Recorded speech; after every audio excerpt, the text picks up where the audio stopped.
Coupe du monde de football 2014, Jeux olympiques 2016, le Brésil est sous les feux des projecteurs.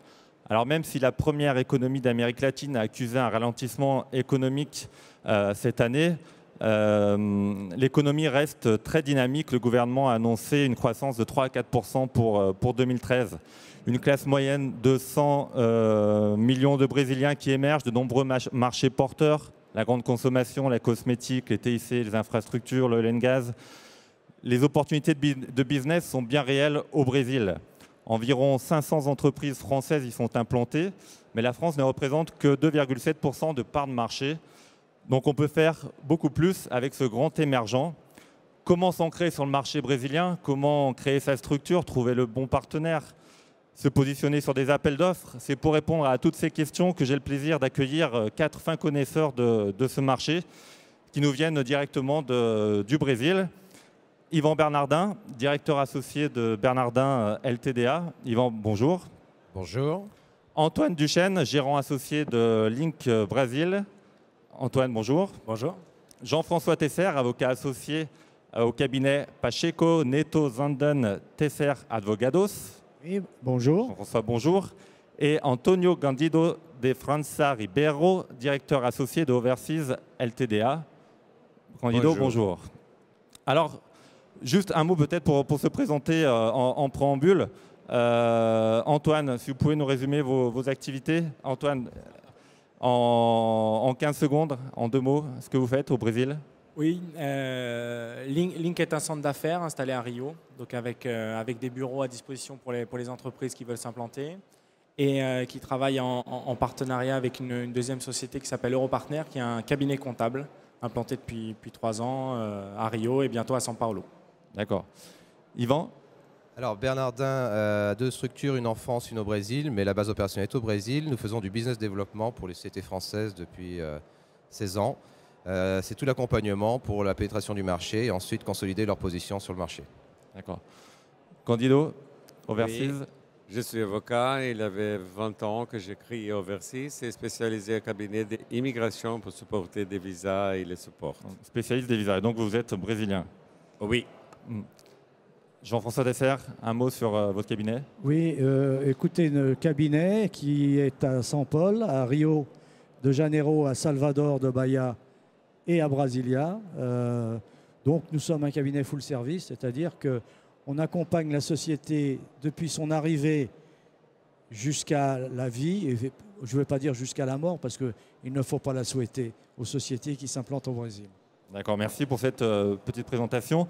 Alors, quelles sont les opportunités du moment? Quel secteur et quels produits peuvent apporter les entreprises françaises sur le marché brésilien? Antoine. Antoine, pardon. Désolé, j'ai un peu de mal avec les prénoms. Moi, je vais parler pour ma part de Rio. À Rio, il y a 2 secteurs principalement. Le secteur oil and gas, qui est en très fort développement, donc, dont le pôle principal est à Rio. Donc, tout ce qui est sous-traitance des principaux acteurs de ce secteur-là sont très pertinentes à Rio. Et dans un deuxième aspect, nous avons les grands événements, Coupe du Monde et Jeux Olympiques en 2016, qui vont amener leur lot d'opportunités, au moins pour les 4 prochaines années à venir. D'accord. Yvan? Alors si j'ai bien compris, je dois répondre pour São Paulo. São Paulo, c'est difficile de dire un secteur plus qu'un autre. Il y a quand même des secteurs qui émergent aujourd'hui. Tout ce qui est tout produit ou service à grande valeur ajoutée peut intéresser, je dirais. Tout ce qui est technologie, tout ce qui est innovation peut intéresser au Brésil. Il faut y aller voir un petit peu plus près. Bon, après en termes de secteur, la santé est un secteur toujours intéressant pour les équipements importés, les équipements divers et variés, les nouvelles technologies d'informatique, communication, etc., etc. Mais c'est surtout que São Paulo, avec 1/3 du PIB, capte quand même beaucoup d'investissements étrangers et beaucoup de produits peuvent être intéressants. D'accord. Vous parliez de l'oil and gas. Bon, il y a le géant Petrobras. Est-ce que vous pouvez nous dire un petit peu le poids de cet acteur dans l'économie brésilienne et les opportunités qui peuvent en découler derrière? Le poids de Petrobras à Rio est tout simplement énorme. Je crois que c'est 10% du PIB avec ses fournisseurs, du oui, PIB brésilien, grosso modo. À peu près, on voit des sociétés arriver tous les jours, des centres de recherche fleurir, des villes se développer simplement sur les royalties du pétrole. Donc, c'est pas seulement la ville de Rio, c'est tout l'État de Rio qui est tiré par cette industrie pétrolière. Les fournisseurs français, quelles sont les opportunités? Est-ce que les Français sont bien positionnés dans cette chaîne en cascade de sous-traitance? Et quels peuvent être les besoins dans le secteur de oil and gas, Yvan? Alors, surtout dans l'oil and gas, les Français sont bien positionnés parce qu'on a de très bonnes technologies en France. Petrobras a constitué il y a quelques temps déjà un groupe de réflexion sur les technologies à utiliser et à développer, parce que tout n'est pas encore prêt, pour aller exploiter le pré-sal, hein, qui est à 7000 mètres sous terre. Sur les technologies oui, bien pointues pour aller les récupérer. Tout n'est pas encore... les technologies n'existent pas encore, ne sont pas encore forcément tout au point. Donc ils ont créé un groupe de réflexion dans lequel les Français sont partie prenante et sont très présents. Et ce n'est pas que des grosses sociétés, il y a aussi des sociétés moyennes qui sont à la pointe de la technologie dans ce domaine. Vous avez des sociétés justement, des PME, pas forcément de la région Rhône-Alpes, mais françaises, qui sont positionnées ou sont en passe de l'être sur ces chantiers-là? Oui, on connaît des sociétés notamment sur la région de Marseille, hein, mais aussi sur la région de Saint-Nazaire. Il y en a aussi dans la région Rhône-Alpes qui se sont positionnées sur le marché brésilien, certaines ont déjà des flux d'affaires consistants, hein, et travaillent depuis de nombreuses années, sont certifiées auprès de Petrobras, parce que pour travailler au Brésil, il faut travailler avec Petrobras. Pratiquement 90% du marché, c'est Petrobras. C'est le point d'entrée. Et même les 10% restants ont la culture Petrobras, parce que tout le monde travaille avec Petrobras. Donc il faut se faire certifier auprès de Petrobras, c'est incontournable. Et à partir de là, quand on a réussi à se faire certifier, en général, on fait du bon business. Candido, je vois sourire. Petrobras, un mot en tant que Brésilien sur ce que ça représente? À Petrobras, le marché, ça veut dire tous les visas de maritime, ils sont des fournisseurs à Petrobras. Donc pour l'immigration, je peux dire que 90% ce sont fournisseurs à Petrobras avec des technologies. Comme Yvan, il y a beaucoup d'entreprises françaises là. Autre sujet, Coupe du Monde 2014, hein, on en parle beaucoup de temps qu'on s'en rapproche. JO 2016, beaucoup d'infrastructures sont en cours de construction. Alors, y a-t-il encore des opportunités à saisir? Y a-t-il des appels d'offres qui vont sortir? Est-ce que tout est déjà joué? Qu'en est-il, Jean-François?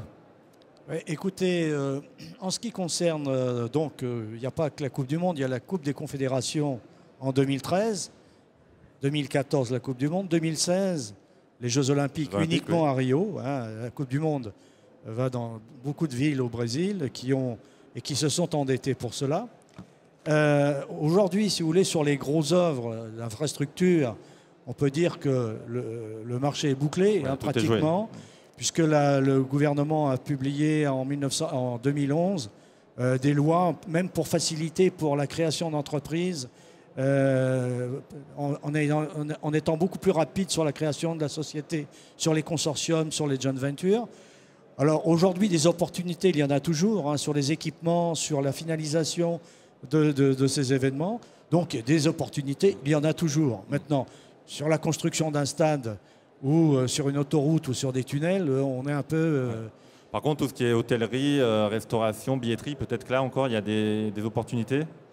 Il y a, puisqu'il y a à Rio des manques de chambres. À São Paulo, il y a plus d'une 27 hôtels en cours de construction qui seront a priori terminés pour la Coupe du Monde. Est-ce qu'il y a des points d'entrée là aussi? On s'adresse aux entreprises qui peuvent être intéressées par la fourniture de biens ou de services. Est-ce qu'il y a des points d'entrée précis, incontournables? Pas a priori. Tous les points sont valables aujourd'hui. On ne peut pas dire il y a spécialement cela ou ceci. Aujourd'hui, le Brésil, je le répète, c'est 17 fois la France. Sur la Coupe du Monde, cela intéresse la totalité du Brésil. Donc ça intéresse le nord du Brésil, ça intéresse le sud du Brésil, ça intéresse l'ouest, l'est, le sud-est. Enfin, toutes les grandes villes brésiliennes, toutes les grandes capitales sont intéressées et participent à l'effort financier de la Coupe du Monde. Et donc il y a des possibilités pour tous ceux qui sont prestataires de services, soit dans le tourisme, soit dans le, comment dirais-je, dans l'hôtellerie, sur les produits sportifs, il y a des opportunités. D'accord. Un des moteurs de la croissance brésilienne a été cette émergence de la classe moyenne, Yvan. Elle représente quoi et quel est son profil? Est-ce que vous pouvez nous dresser un petit peu le profil de cette classe et son appétence vers quel produit de consommation? Alors, selon les statistiques, on n'a pas tout à fait les mêmes nombres sur la classe moyenne, mais aujourd'hui, elle représente à peu près 100 millions de personnes. 100 millions, c'est énorme. C'est énorme. Sur 192 millions d'habitants, c'est-à-dire que c'est plus de 50%.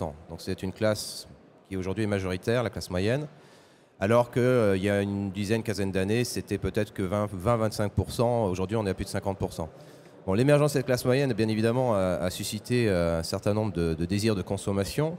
Donc c'est une classe qui est très consommatrice, hein, qui s'endette aussi, il faut le savoir, hein, avec les systèmes de crédit qui ont été mis en place. Donc l'appétence vers quel produit, évidemment, au début c'est les produits presque de première nécessité, qui vont être le frigo, qui vont être la télé, parce que c'est une nécessité, bien évidemment. et puis tout ce qui est un peu électro-domestique. Puis la voiture, aujourd'hui, São Paulo Rio, c'est pas mieux. Et beaucoup de villes au Brésil sont complètement embouteillées, on ne peut plus rien faire parce qu'on ne peut plus se déplacer normalement, parce qu'il y a eu une croissance du parc automobile. Chacun s'est doté de son propre véhicule. Ah oui, à São Paulo, il y a 1000 véhicules nouveaux en circulation par jour. Voilà, c'est énorme. Il y a un retrait de 300. Oui, il y a un petit retrait de 300, mais... D'accord. énorme. Candido, cette classe moyenne, est-ce que vous pouvez nous en parler? Vous avez certainement de la famille ou des proches qui en font partie. Expliquez-nous un petit peu ce qu'ils recherchent en termes de consommation. Principalement les choses électroniques, qui aussi au Brésil, tout le monde aime. Voiture et électronique. Et ça commence en 2-3 TV et tout ça. Je crois qu'ils sont fixés pour les technologies. C'est une chose au Brésil qui c'est un marché très intéressant. Donc pour la technologie.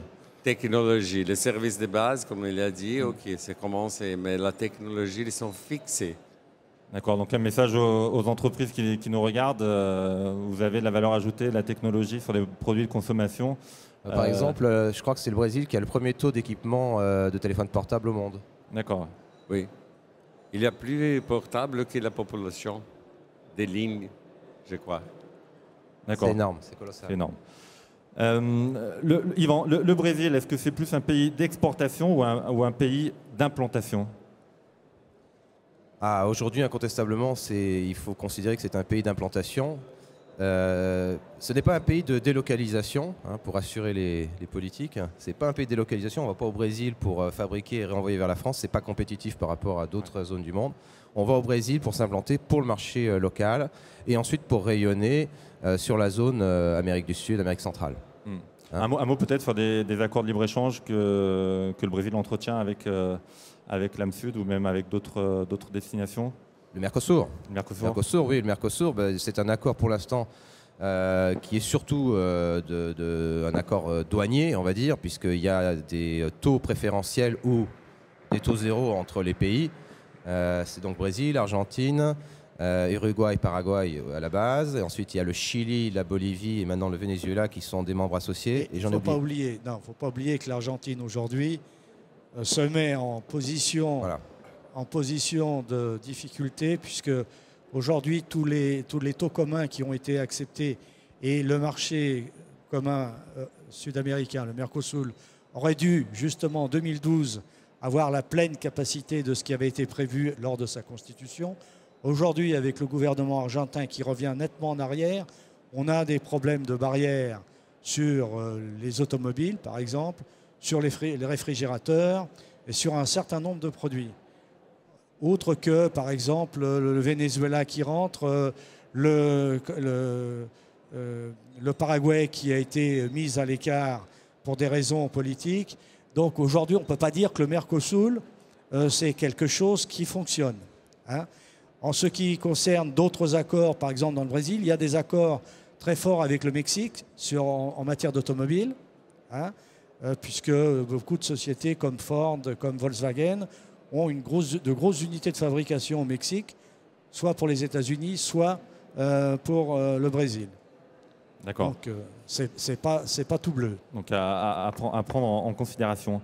L'implantation, Yvan, vous avez rappelé l'intérêt d'avoir une présence locale pour rayonner sur le marché brésilien et en dehors. Alors, la question que tous les entrepreneurs se posent, c'est en fonction de son domaine d'activité, c'est où s'implanter, Antoine? Qu'est-ce que vous pouvez nous dire? Alors, ce qui est important de bien comprendre, c'est que sur l'importation, les taxes qui sont liées à chaque produit dépendent de la classification douanière du produit. Ma question porte vraiment sur l'implantation. Où je crée ma société, ou est-ce qu'en fonction de mon secteur d'activité, si je suis dans l'oil et le gaz, si je suis dans les biens de consommation, où je dois m'implanter? Alors, après, tout dépend de ce que vous voulez faire exactement. On a un certain nombre de municipalités qui donnent des avantages fiscaux pour les entreprises qui viennent, s'implantent et créent de l'emploi localement. Après, voilà, ça dépend vraiment d'un certain nombre de facteurs. Le facteur de la distance est important, puisqu'il faut être près de ses fournisseurs, près de ses clients. Et ensuite, la question fiscale entre vraiment en jeu à ce niveau-là. Candido, votre avis sur la question? Pour l'implantation des entreprises, au nord-est, il manque beaucoup de support. Par exemple, ingénierie pour la construction, tout ça. Si c'est service, je peux dire que nord-est, service, c'est le meilleur actuellement. Parce qu'il y a beaucoup de concurrents déjà à grandes villes, São Paulo, à Rio. Et même au Brésil, les Brésiliens ne veulent pas aller au nord-est. Donc c'est un grand marché de services pour les étrangers. Yvan, vous êtes d'accord avec ce qui vient d'être dit? Je pense que c'est limité à certains secteurs d'activité, notamment tout ce qui tourne au service pour le tourisme, l'hôtellerie, la construction aussi. Il y a eu de gros investissements des Portugais, par exemple, qui ont racheté des kilomètres de plage. Il y a des Français qui ont investi aussi un petit peu. C'est des régions qui sont intéressantes parce que c'est celles qui vont se développer dans un futur pas immédiat, mais le nord-est surtout, le nord aussi. C'est des régions qui vont attirer des investissements à l'avenir. Parce que tout y est à vers. Mais je crois qu'aujourd'hui, quand on est un industriel et que donc on a besoin d'être près des axes près de ses clients, près de ses fournisseurs, près des infrastructures, avec des axes de communication qui soient routiers ou aériens, etc. Enfin, une maille aérienne aussi, que ça fonctionne. C'est pas dans le nord-est et le nord qu'il faut aller s'implanter. Il faut aller s'implanter auprès de des centres d'activité. Alors, il y a Rio, il y a surtout São Paulo, il y a Rio, il y a Belo Horizonte, il y a le sud du Brésil qui a une influence plus européenne déjà, donc c'est peut-être plus facile aussi de s'y implanter. On retrouve peut-être plus facilement, on s'y retrouve peut-être plus facilement, mais voilà, plutôt vers le sud et le sud-est pour les industriels. Hein. En évitant de s'implanter dans Rio et dans São Paulo, aujourd'hui n'est plus viable quand on est un industriel. Ça coûte très cher et puis c'est plus tellement ce que l'on fait. On va s'implanter plutôt à 50 km ou au-delà. Hein. Une idée des coûts d'implantation, enfin de location de bâtiments, industriels ou de bureaux? Alors là, on est un spécialiste, mais tout dépend d'où vous êtes et où vous allez, parce que ça varie énormément. Pour prendre deux exemples, São Paulo et puis Rio. Dans le centre de Rio, on va être autour entre 100 et 200 réals du mètre carré. Après, sur des terrains d'usine ou d'implantation dans des municipalités à l'extérieur, c'est beaucoup plus compliqué d'avoir un prix. Hein. Ça peut varier du simple au quintuple. Quoi. Donc ça dépend vraiment de la localité. Mais dans le centre de Rio et dans le centre de São Paulo, on reste sur des prix qui sont quand même assez chers, comparaison des autres grandes capitales mondiales. D'accord. En termes de bureaux, São Paulo, ça peut varier sur les immeubles anciens, mais sur les immeubles neufs qui sont actuellement construits, on est aux alentours de pratiquement 100 € le mètre carré. Hein, donc, d'accord. En location. Hein. En location, d'accord. Mais encore une fois, si vous éloignez du centre de São Paulo comme du centre de Rio, que vous allez dans un rayon au-delà de 50 km, les prix baissent. Les prix baissent. Puis en plus, on peut se retrouver sur des communes qui ont des avantages fiscaux, où on peut négocier d'excellentes conditions d'implantation. Après, il faut vraiment faire son analyse de marché pour déterminer le lieu.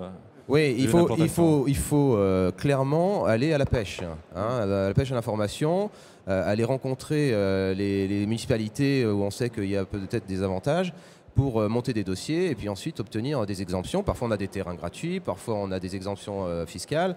Ça vaut le coup, c'est là que vous apportez votre valeur ajoutée autant les uns que les autres, puisque vous connaissez, vous avez vos entrées. C'est partie des choses qu'on propose, bien sûr. Vous pouvez proposer. Lorsqu'on s'implante, la question du partenaire, alors c'est pas propre au Brésil, mais là, dans ce cas de figure, comment trouve-t-on le bon partenaire, aussi bien de manière opérationnelle que sur les aspects financiers, d'avoir un partenaire solide? Jean-François Tesser, votre expérience d'avocat. Bah, écoutez, de dire l'expérience, elle vient en marchant, comme on dit. Hein. Lui, il sait exactement également, il pourrait répondre, puisqu'il recherche des partenaires. Nous, on vient, si vous voulez, en aval. Lui, il est plutôt en amont. Hein. Yvan, quelqu'un vient dire, moi, je veux, par exemple, dans mon domaine d'activité, je recherche une cible où on pourrait faire une joint venture ou un rachat de société. Bon, en général, c'est Yvan qui passe en premier, puisque nous sommes un cabinet d'avocats. Donc, on vient, si vous voulez, faire ensuite, après, la due diligence, c'est-à-dire l'audit juridique de la société cible, que ce soit en joint venture ou en rachat, et puis évidemment la rédaction des contrats. Alors, trouver le bon partenaire, bon, je veux dire, c'est une question de raisonnabilité. Hein, donc, trouver le bon partenaire, c'est pas se presser, c'est ne pas tomber dans le mirage brésilien de la caipirinha, il fait beau, il y a des cocotiers de tous les côtés, on vous invite, vous faites partie de la famille, tout ça. Non, c'est de rester absolument serein et de savoir quel est votre business. Comme me dit Yvan, c'est d'aller à la pêche, d'avoir plusieurs informations et ne pas s'arrêter sur une seule information. Hein, Yvan, la problématique du partenaire, vous la vivez au jour le jour pour vos clients? Oui, c'est notre cœur d'activité depuis toujours. Donc, effectivement, on la vit au jour le jour. Il faut être prévenu. Il ne faut pas partir avec le premier venu non plus. Parfois, ça va être par chance le bon, mais bien souvent, ça ne sera pas le bon. Et on mettra peut-être longtemps à s'en rendre compte. Et on peut perdre facilement 1 an, 2 ans, 3 ans dans son développement au Brésil. C'est autant de parts de marché et donc de rentrées qui ne se feront pas. Et l'approche des partenaires au Brésil, l'approche du marché brésilien, donc souvent se fait par des partenaires locaux. Et ces partenaires, il faut savoir les sélectionner parce qu'il y a quand même pléthore de candidats potentiels. Ouais. Il faut savoir les évaluer avec certains critères et pour partir avec les bons. Hein. Bien évidemment que le critère supérieur à tous, c'est le feeling. Est-ce qu'on sent qu'on va faire de bonnes choses ou pas? Mais le feeling, il est la résultante de plein d'autres choses qu'on peut vérifier qui sont assez objectives quand même. Un mot peut-être, Candido, sur le choix du partenaire? Comme je travaille avec les personnes, je peux dire que c'est un problème, la question culturelle. Pour qu'il est étranger, il va trouver un partenaire brésilien, mais il faut s'adapter à la relation. Ça, l'expérience que j'ai, c'est la question des adaptations sociales comme personne physique et professionnelle.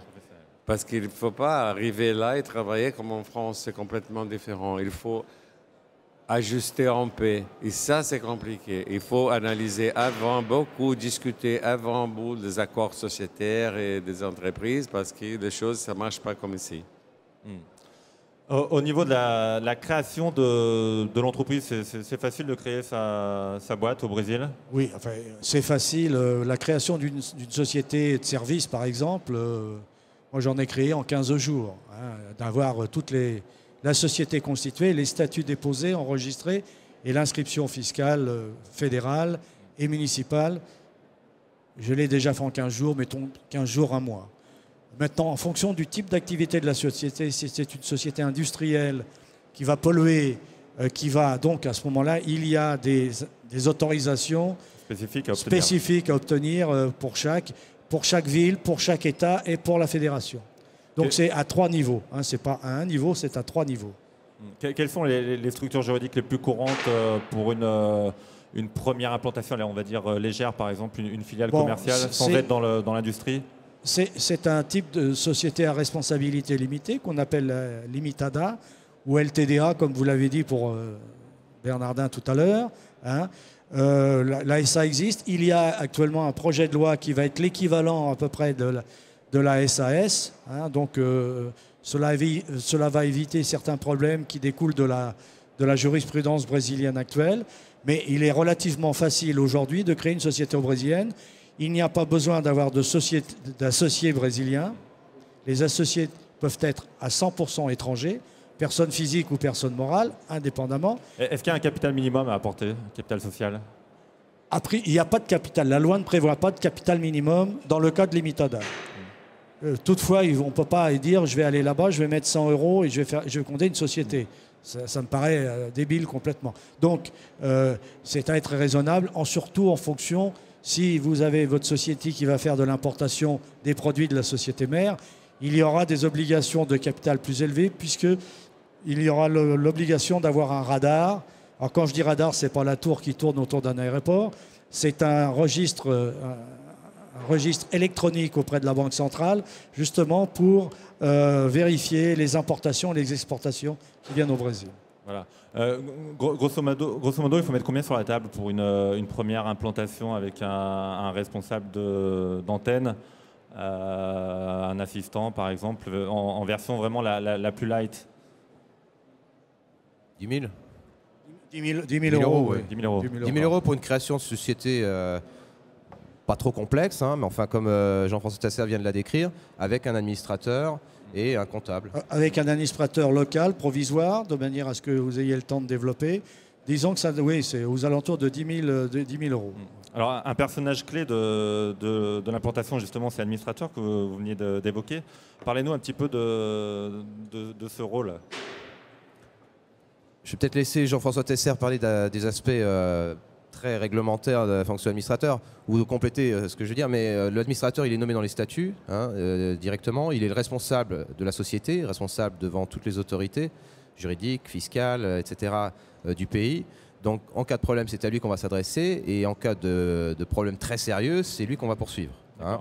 Lui, après, devra se débrouiller avec ses actionnaires et avec les autres. Je vois Candido, vous voulez rajouter quelque chose? Oui, pour terminer la ligne pincement, investir au Brésil, ouvrir une entreprise au Brésil, mais si vous voulez envoyer quelqu'un étranger pour administrateur, il y a les montants minimum de capital.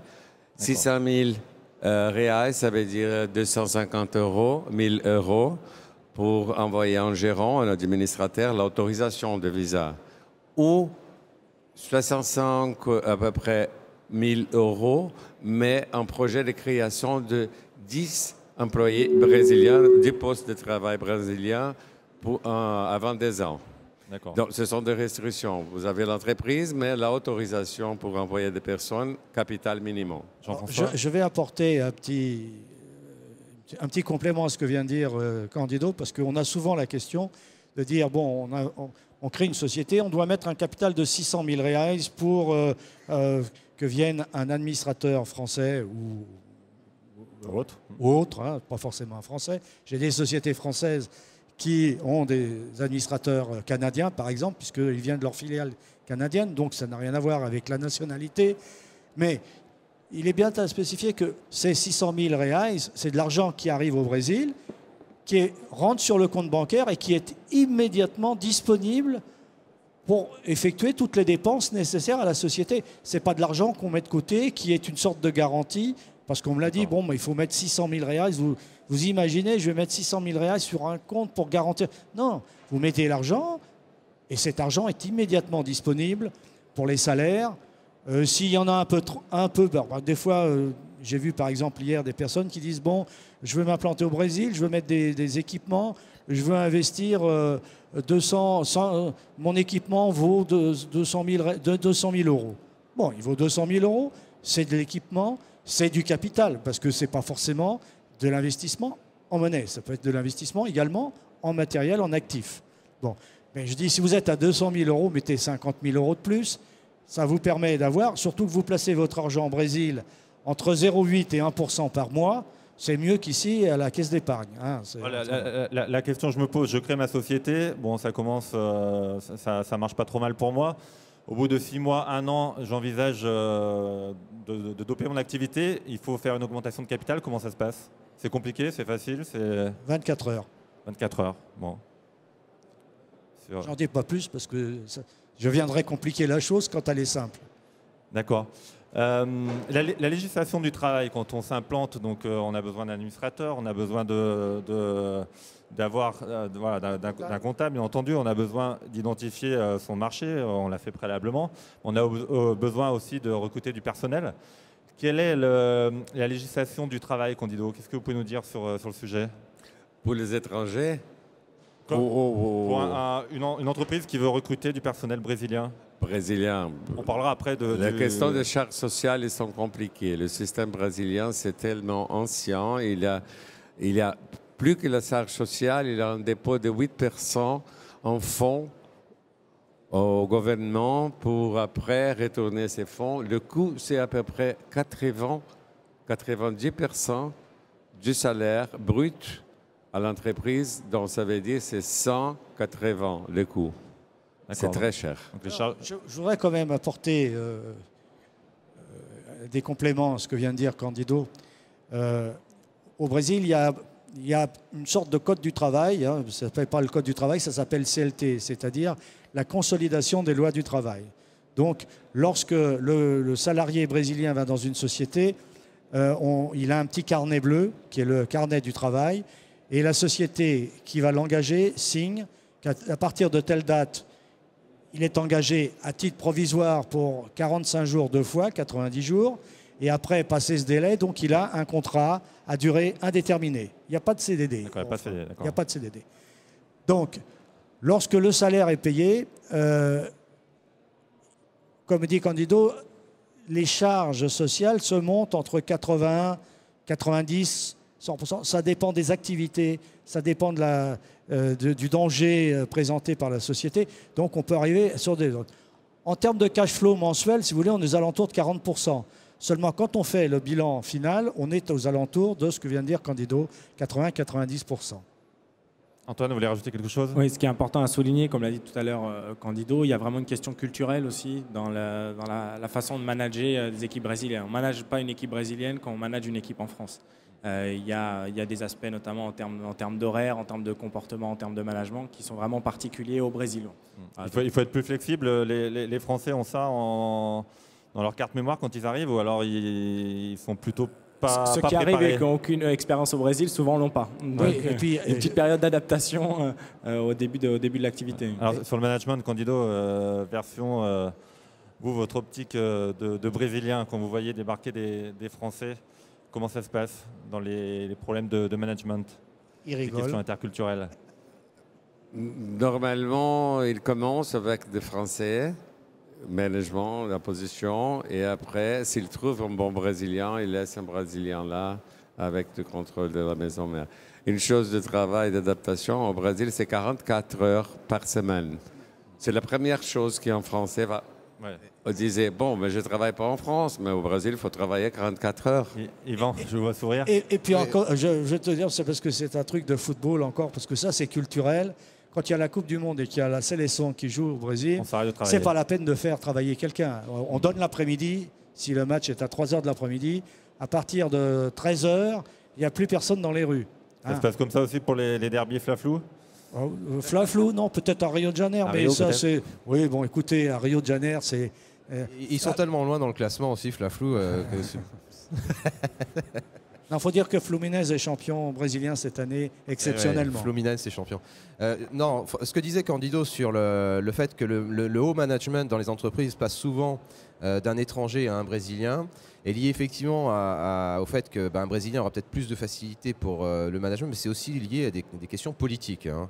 Ouais. C'est-à-dire qu'une entreprise qui a une certaine taille au Brésil, étrangère, une multinationale, elle a en général une direction bicéphale avec un Français, quand il s'agit d'une multinationale française, et un Brésilien. Et ils se partagent un peu les rôles. Hein. Il y en a un qui est vraiment l'envoyé spécial de la boîte et qui va... Qu'à la caisse.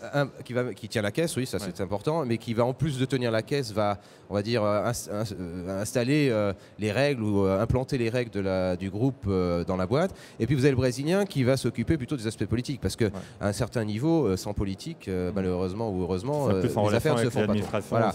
L'administration, le milieu politique, la haute fonction publique, pour les contrats, les appels d'offres, etc. Ouais. Hein.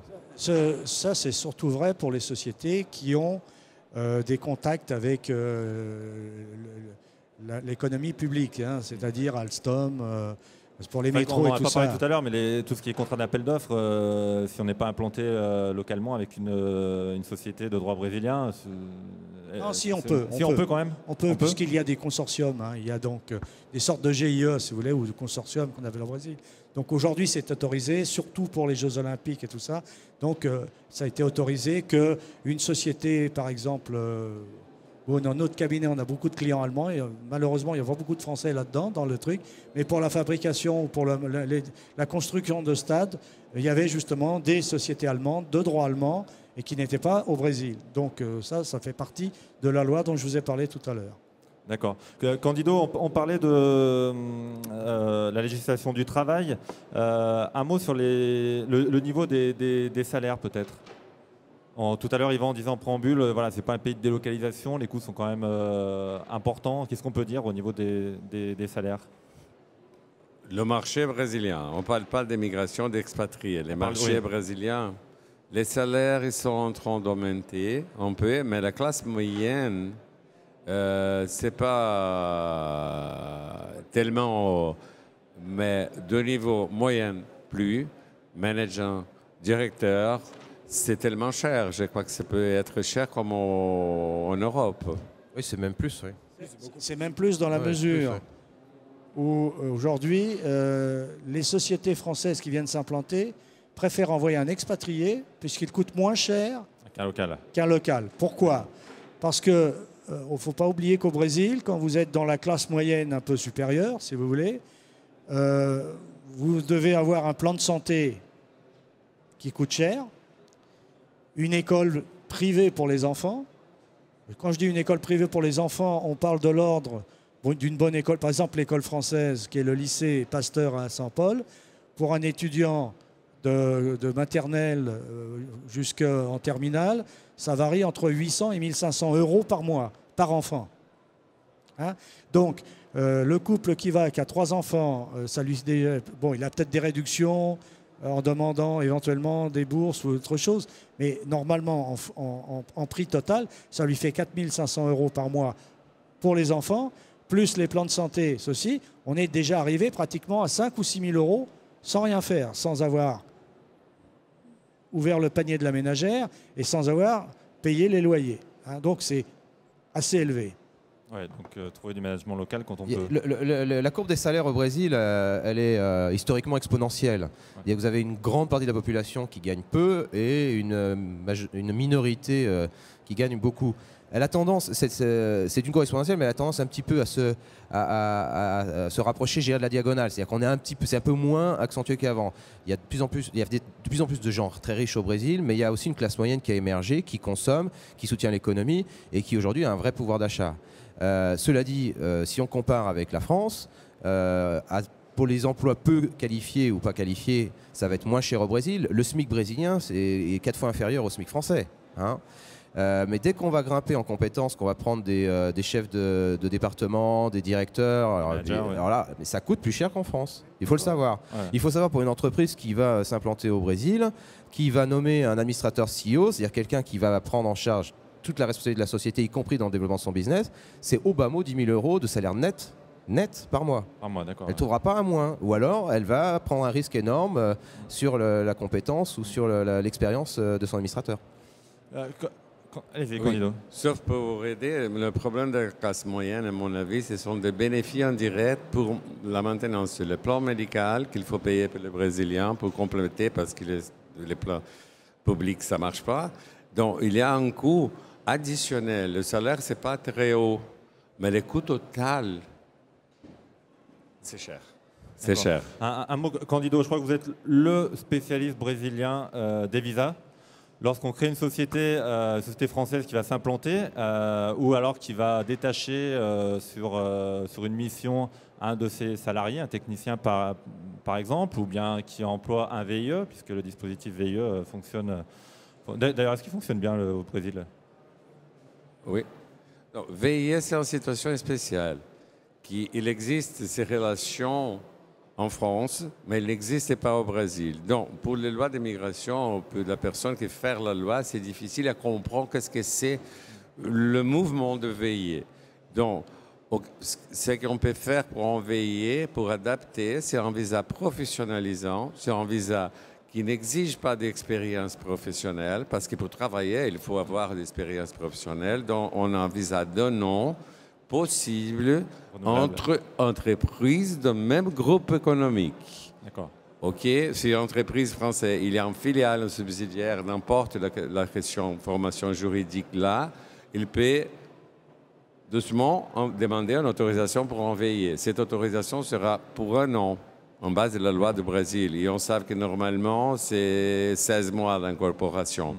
Une entreprise qui expatrie un directeur, par exemple, avec sa famille, la question des visas est importante. Comment on doit la traiter? Quels sont les délais d'obtention? En général, tous les visas à la machine administrative d'immigration, n'importe, c'est professionnalisant, non, gérant, directeur, technicien, 30-45 jours. C'est l'immigration au Brésil, ça marche, je peux dire, très bien actuellement.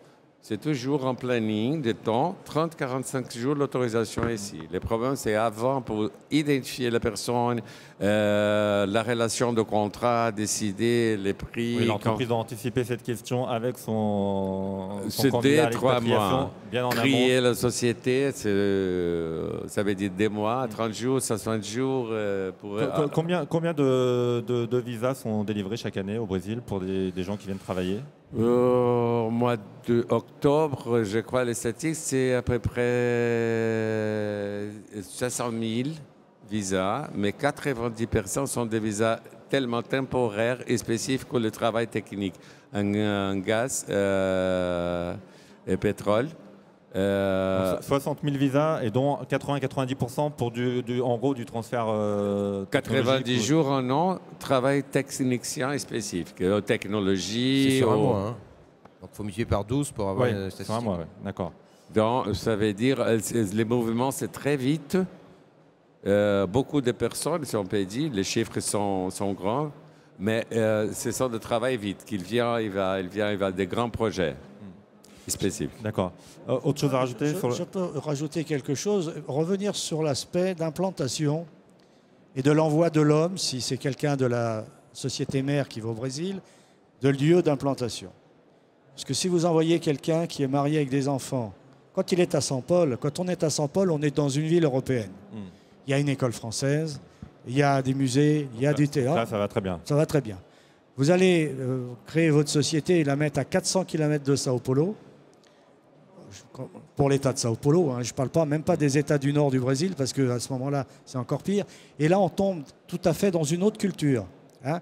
São Paulo, il ne faut pas l'oublier, c'est la ville où il y a le plus d'Italiens au monde, c'est la ville où il y a le plus de Japonais au monde, c'est la ville où il y a plus de Syrio-Libanais, ainsi de suite, de toute cette région du Moyen-Orient au monde. Hein. Il n'y a que les Français, il y en a peu, mais c'est un melting pot, si vous voulez, de plusieurs nationalités.